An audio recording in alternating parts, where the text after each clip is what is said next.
The agenda this week heard about new approaches to after end-of-life care, considered the life and times of a Canadian gang leader, and assessed Justin Trudeau's first parliamentary session as Prime Minister. The agenda's Week in Review begins with Donald Trump and the state of U.S. politics. Matt, one of the phrases used to understand the reasons why so many people are into Trump is, quote unquote, economic anxiety. And I just want to pull something up here from 538.com, which shows that the median household income for Trump voters was about $72,000 a year. That is well above the national median household income of $56,000 and higher than the median income for Hillary Clinton and Bernie Sanders supporters, both of which is just north of $60,000 a year. How does that economic anxiety argument make any sense when Trump supporters appear to be better off than most? Well, because I think that they think that they're not better off than they used to be, and that they're not as well off as they should be, right? So there's a couple of different things here. One is that you have people who, even on $72,000 a year, it's possible to feel yourself very, very squeezed in the United States as the costs of housing go up, as the costs of childcare go up, as the status of professions that don't require a college degree go down. And so And then at the same time, you also have people who maybe used to think of themselves, and thinking particularly of kind of white people without a college degree, who used to think of themselves as having, if not the highest status in the United States, a much higher status than others, who feel that that's slipping. Let's just play some tape right now. Here's a compilation of Trump supporters, and then we'll come back and chat after we show you what they have to say. Sheldon, roll it, please.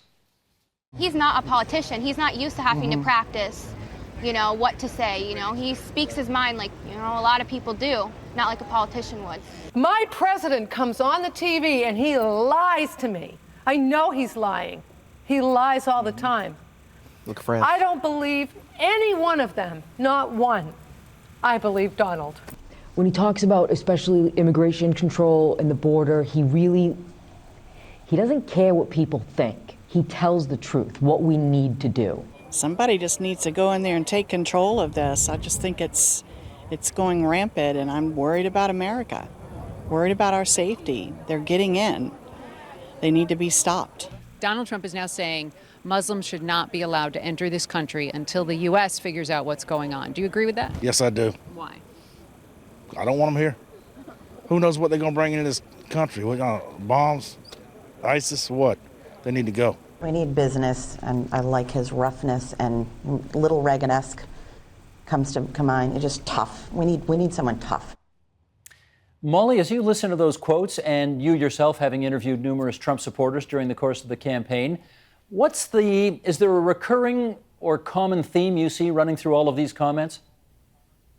Yeah, I think you hear a few things there, and in the things that I've spoken to Trump supporters about, there is a sense of anger, but also a sense of fear, a fear that we're not safe, a fear of sort of foreign invaders, right, or immigrants, that they need to be kept out. And so you have in Trump someone who is literally promising to protect people by building a wall around the country and keeping out the outsiders. And then also with an economic policy that is literally protectionist and therefore protecting or trying to bring back some of the manufacturing jobs that have been lost in this country in the past few decades. So, it's very interesting how divergent the reasoning for a lot of Trump supporters may be, because he is so good at seeming to say a lot of different things at the same time, and people sort of see whatever they want to see in him. I've been at a Trump rally where within 50 feet of each other, I've interviewed a gay couple who said they liked that he was taking the Republican Party in a more liberal direction on gay rights, and then a man who said he was an evangelical Christian and believed that Trump would get rid of the legal gay marriage. So there is that weird sort of kaleidoscope effect, but I think what people have in common is this sense that he is someone different and someone who can take control of a government, that is paralyzed and gridlocked and doesn't seem to get anything done. There is this almost a strongman ethos that they see in him as someone who would be able to to take back a country that they feel is slipping away. Charles, do you also see this Rorschach test of a candidate where people can see a blank slate and put whatever values they may hold onto him and it works? Yes, to some extent. Of course, what I think there is a common core to most of them, at least, and that has to do with a sense of American decline, a sense that America isn't great anymore, and that's partly the argument from economic hardship and circumstances that we were just talking about. But it's more than that, I think. It's partly national security. It's partly a belief that the establishment is simply disingenuous, cannot be believed, and almost as bad as that, it's incompetent at the basic things that any government has to do to protect the nation, to foster a healthy economy, and to protect people's rights. I think also, though, there's a sense of injustice, which we haven't really mentioned yet. There's a sense that the elite govern America by a different set of laws, by a different set of standards than ordinary people are forced to live, and that the people are losing their control of the government as a whole. I think that is something one hears a lot from Trump supporters, often couched in the language of political correctness, that they live under a kind of regime of political correctness which limits what they can say and even tries to limit what they can think, and they have no authority over that. They have no way to repeal those sort of informal restrictions on them. Trump offers them a way. Paradoxically, the democratic reform agenda was one of the government's glaring weak spots through May, and it then, in my opinion anyway, through the nature of the way they were forced to or came about to a compromise on, it actually turned out to be a bit of a win for them in the sense that it showed that despite having a majority government, they're not going to behave like their predecessors and just ram things through, against the overwhelming will of the opposition. And the elbow, which was I think May the 18th, happened in the context of a debate over C-14 and also a debate over democratic reform, which the Liberals were losing. I mean, they were getting hammered daily, and Miriam Monsef, the democratic reform minister, was really not making any headway at all with her messaging. She kept smiling and sort of conveying a sense of sort of beatific benevolence towards the opposition, and can't we all get along? Trust us, we're going to do the right thing. And the opposition was saying, give me a break. We're not going to trust you. We need a referendum. We need this committee that's going to study democratic reform to be proportional, not stacked with liberals. And it was really causing them, the liberals, quite a bit of grief. And so they, at the end of May, early June, they turned around and they said, you know what? We were wrong. We're going to change the way we're doing this. And did that win points with you when they did that? It did, because I thought, you know what, that's not something that we would have seen under the former government. And Trudeau himself made that point. He said, you know, we've been behaving too much like our predecessors. I don't know if that was his exact language, but that's essentially what he said. Yep. And that kind of ability to juke, you know, or that's a football term, but to kind of to deke and to move and to adapt is critically important.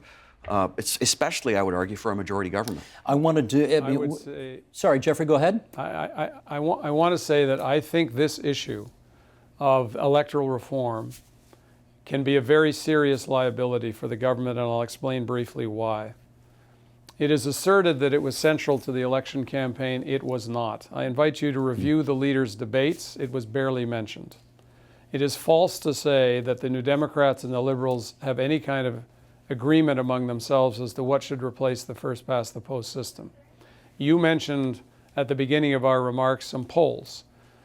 A week ago, there was a Léger marketing poll in Quebec, only Quebec, looking at public opinion there, and when they asked should there be a referendum on electoral reform, 57% said yes, way more than should there be a referendum on Quebec secession, about the same level as the popularity of the government. There's a fundamental principle involved here, that the Constitution and the electoral system are the superstructures within which we have our democratic system. and they should not be changed at the whim of or because of deals made by partisan interests pursuing their own gains.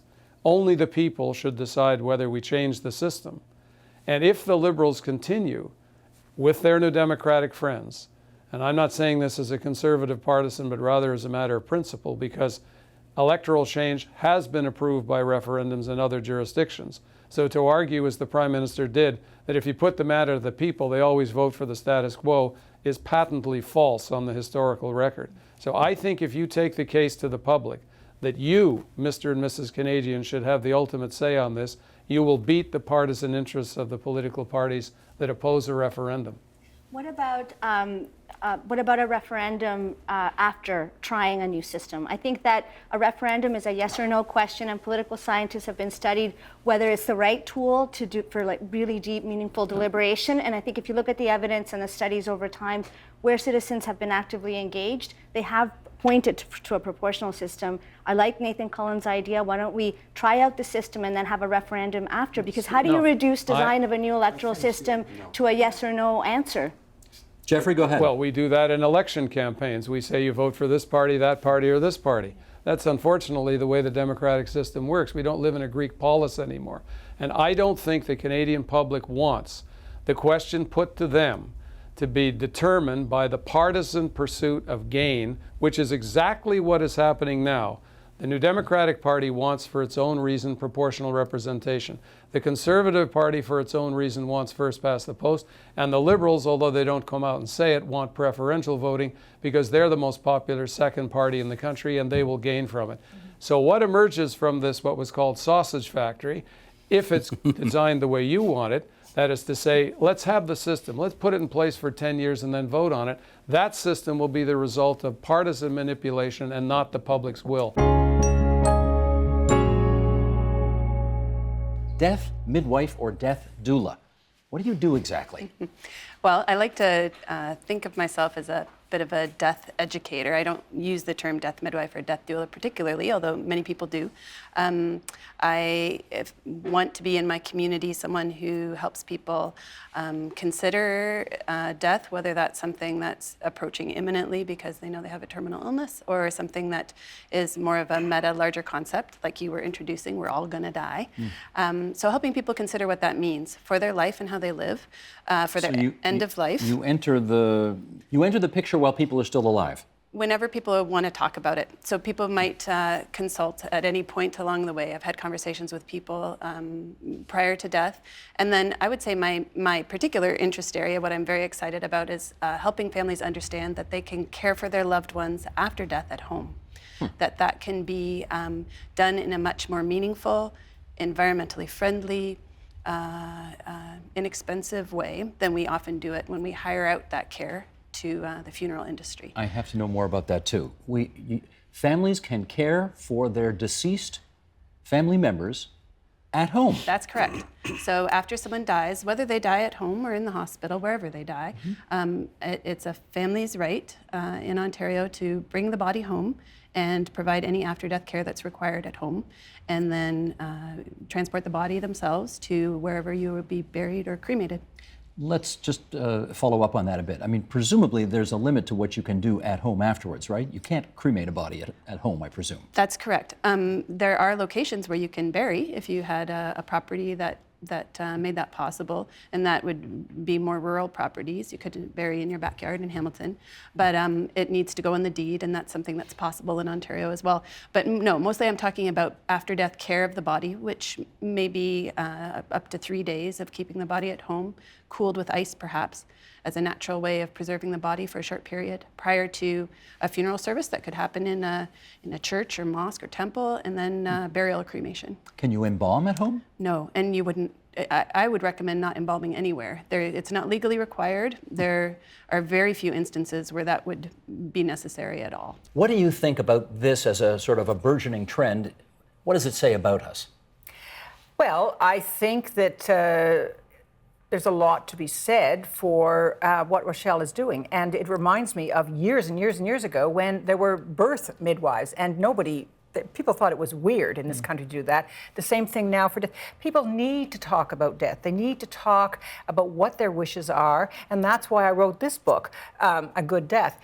I think that what Rochelle is doing is very, very interesting, and I think it's particularly useful for people who are spiritual, but not necessarily religious, not necessarily of a particular religion. And I think that there's a good role for death doulas because we now have a situation where there's kind of a gap between what many palliative care teams are willing to do to help people in the dying process, as Jody Wilson-Raybould would call it, and willing doctors. Sometimes the patient, if the patient decides, no, I don't want palliative care, I want an assisted death, then that patient becomes on his or her own. I could see a doula coming in very easily there and helping the family with all the psychosocial talk and all that sort of conversation that needs to take place. Well, you heard Rochelle describe what happens immediately post-death, in the few days immediately after death, and whether it's the washing of the body or all of these things. How much of all of that is consistent with Islam? In Islam, we are told that the minute a person dies, you give the bath, put the coffin on, put him in the box, take him to the grave as soon as you can. You do not need to delay. Sometimes you do wait for the loved ones to come far from traveling and all that, so we do wait. But initially, we are asked to bury the dead body as soon as possible, so you can let that person start the next journey, metaphorically speaking, because the body stays here, so the spirit goes somewhere else. So there would be nothing inconsistent then with what Rochelle is offering and what Islam teaches. Is that fair to say? The only thing is that we don't keep the dead body at home. That's where I think is going to be impractical for us and perhaps maybe scary for some children.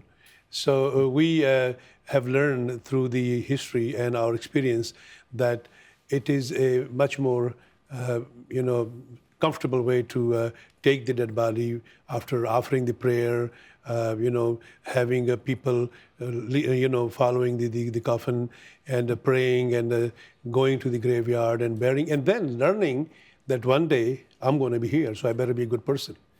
Rochelle, how much of what you do, if any, is rooted in the various religious practices as they relate to death? When you mention children, I think that's interesting that kids who are involved in that process of death, and I think different religious communities have maintained that and done a much better job of keeping death as part of life and as part of the community and the life cycle, so that kids who have an opportunity to participate in the time leading up to a death and in the mourning and grieving process, the burial process, I've only experienced that as being so good for children to be participating and not so much a scary thing. I think it's important for us to remember that religious traditions like Islam, Judaism, and then cultures all around the world and throughout time have been doing this. Here we go, from the Ballad of Danny Wolfe. One woman who was there in the early days said Danny dreamed of giving all the kids who had been messed up by their parents a home base, a chance to have something in life, and a way to learn to make money and feed themselves. She said she and many others had no structure, no sense of purpose, no home, but Danny provided those things for them, molding them into a unit and showing them a life that was both terrifying and exhilarating. Joe, you're talking about the Indian Posse here, I gather. This is you call it in some respects, a family unit that the Wolfe brothers set up from the time they were early teenagers, right? What was the terrifying and what was the exhilarating? Well, the Indian Posse is extraordinary because it was formed by these kids when they were just 12 years old. Richard 13, Danny 12. The terrifying was that they became a criminal force in the city of Winnipeg. They were doing drive-by shootings. They were running drugs. They were doing prostitution. Let's get this straight. These are 13-year-old kids who are running a prostitution ring, who are drive-by shooting, who are walk-by shootings too, that's right. Yeah, walk-by shootings was Danny's specialty. He thought the drive-by was too soft. The walk-by showed a lot more bravery in his view. No, it's extraordinary the kind of crimes they were committing.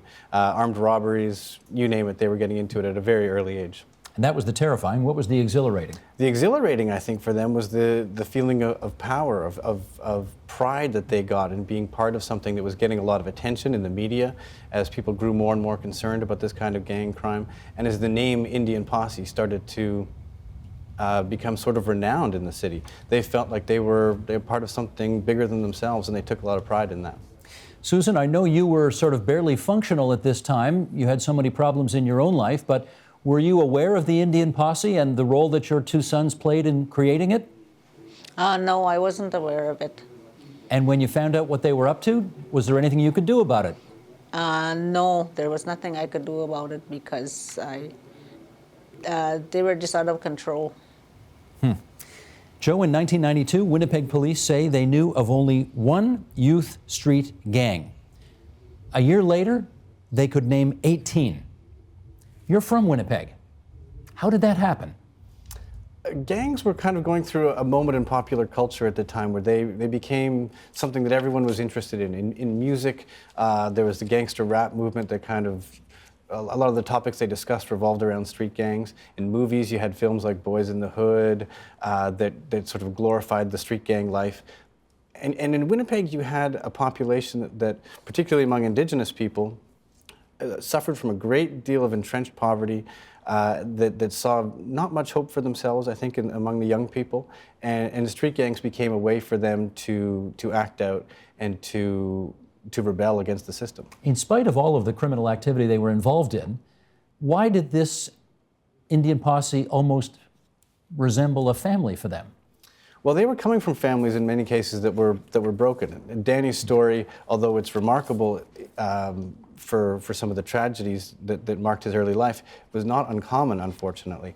A lot of his friends also came from homes where one or two parents suffered from addictions, where they might have been sent to foster care very early on, and they were running away from that kind of life and running towards something that they thought would provide them a sense of independence and that family that they were really searching for. Here we go with another excerpt from the Ballad of Danny Wolfe.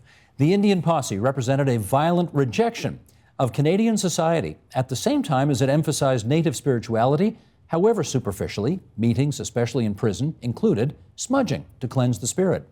That combination of transgression and spirituality had a powerful impact on those looking for an identity and sense of purpose. Indigenous blood was a requirement of membership, and people of other ethnicities were banned. Again, Joe, help us understand, what was it in particular about Canadian society in the early 1990s that these Indigenous folks were trying to rebel against? Well, if you remember, that was a time of very heightened political tension in Canada because there were a number of incidents. I think 1988 in Winnipeg, there was a shooting of a Native leader named J.J. Harper that had a very important impact on the birth of the Indian Posse, I think. It wasn't too many months later that we had the Oka crisis in Quebec that brought Indigenous people and a mainstream white society into conflict in a way that dominated the headlines for months. Well, the Canadian forces were there and guns drawn, and it was, I remember it was violent. Yeah, and it was dramatic, and everyone was paying attention. And I think for teenage boys seeing this environment, there was a sense that they wanted to reclaim a sense of their identity and heritage and to fight back against a society that was offering them very little. And that is the Agenda's Week in Review. You can see all of those programs in their entirety on our website, tvo.org, on our iTunes channel, and on the YouTube channel at youtube.com/theagenda. Help TVO create a better world through the power of learning. Visit tvo.org and make a tax-deductible donation today.